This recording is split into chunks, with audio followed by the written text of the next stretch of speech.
ઉમરપાડા તાલુકાના કેવડી નજીક બુલેટ અને હોન્ડા વચ્ચે ગમખ્વાર અકસ્માત સર્જાયો હતો। સુરતના ઉમરપાડા તાલુકાના કેવડી નજીક સાંજના સમયે બુલેટ અને બાઇક વચ્ચે અકસ્માત સર્જાયો હતો। આ અકસ્માતમાં એક મહિલા સહિત 2 વ્યક્તિઓને ઈજા થવા પામી હતી।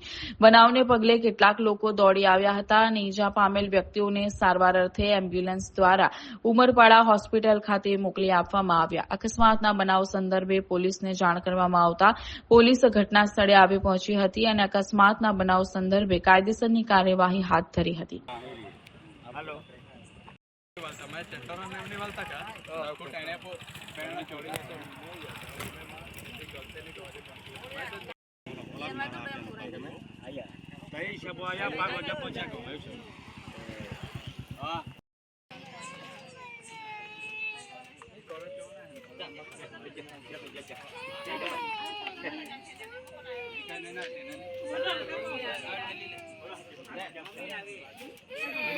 क्या कोई भी जाना क्या हाथी